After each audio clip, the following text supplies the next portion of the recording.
This video is sponsored by Moft. This might be the moment iPad users have been waiting for since, well, the iPad Pro launched. Apple announced iPadOS 26, yes, they renamed all of them, and for the first time ever, I'm looking at an iPad that genuinely feels like it could replace a MacBook. We're talking this year about proper window adjustments, real file management, menu bars with drop downs and multitasking that actually looks like it works. But here's the thing, we've heard this promise before.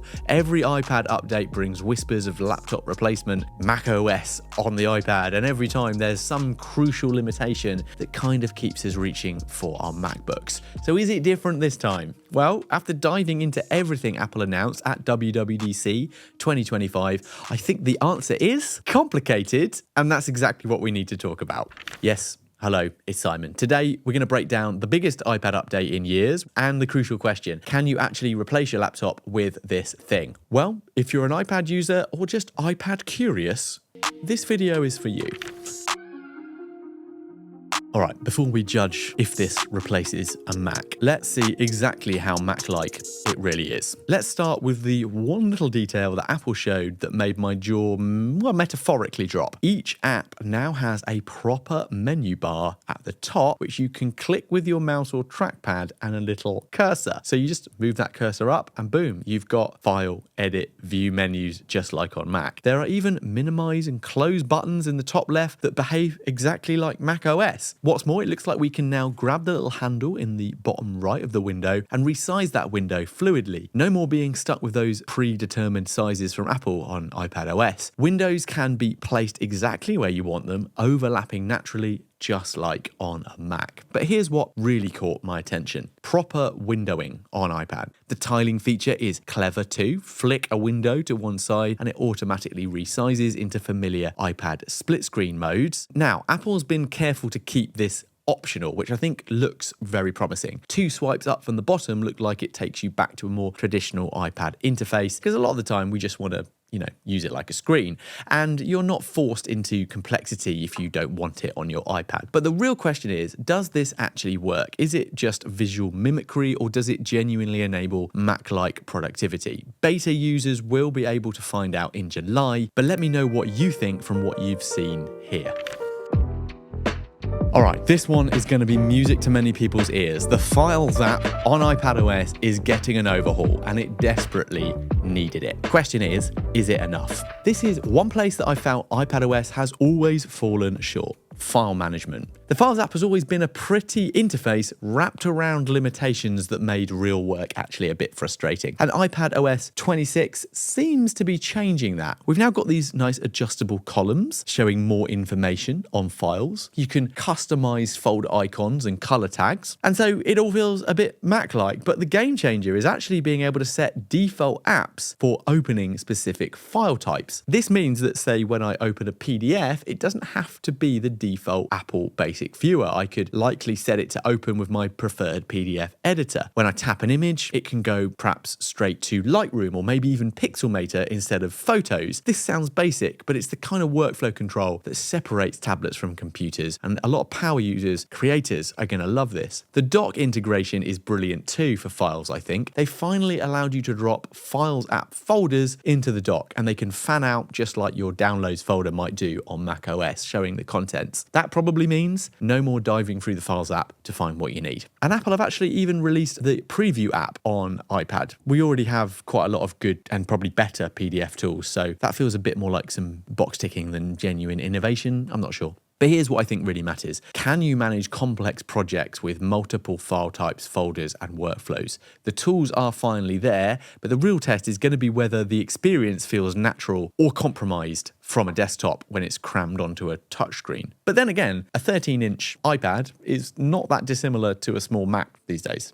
Now, on that note, remembering that an iPad is still a very thin, lovely piece of glass, if you're thinking about using your iPad as your main device, you might want something that kind of allows for both, and it makes a surprising difference how you actually use an iPad physically. And that is where today's sponsor, Moft, comes in. I've been using Moft's new dynamic folio, along with their Mac and iPhone accessories, for like a long time now, and they've honestly completely changed how I use my Mac devices, particularly the iPad. But more on that in a moment.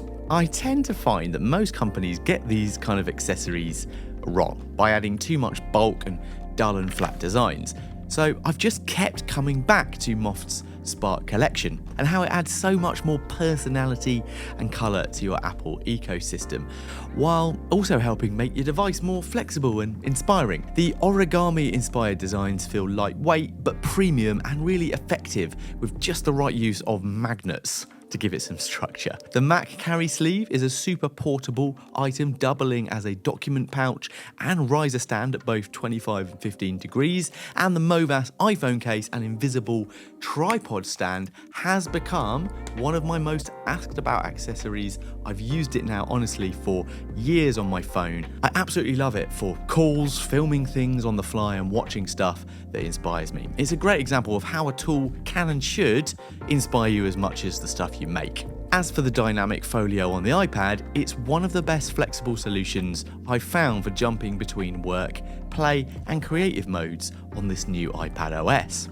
Now, whether I'm editing video with a keyboard attachment or sketching with a pencil in the journal, the adjustable angles and options of the dynamic folio are exactly what iPadOS 26 was made for. I can write my journal on this leg mode, I can type at the desk with a detachable keyboard, I can use it stood up to read books. It's pretty cool. Now, the folio adds barely any weight, but gives me stable ergonomic positioning whether I'm working at a desk, on a sofa, or in transit, and there's loads of cool different angles I can use. And with the new multitasking features in iPadOS 26, having the screen at just the right angle height really does kind of help me focus. Now, if you're trying to unlock all this new potential in iPadOS, Moft's accessories are a no-brainer upgrade that makes the iPad feel like a pro tool. Check them out via the link in the description. Moft, genuinely one of my favorite partners. I've used them for years. I can't recommend their stuff enough. It's such a no-brainer if you're an Apple user. So yeah, link below with a discount. And if you've spotted how nice and minimal my iPad looks, you might want to check out my iPad and iPhone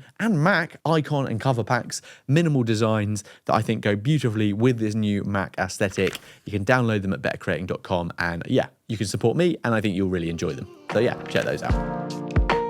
All right, before we move on to answering the big question, these next updates might address some of the bigger complaints of professionals and content creators out there. And if you don't do that, there's some really cool things I think you're going to love.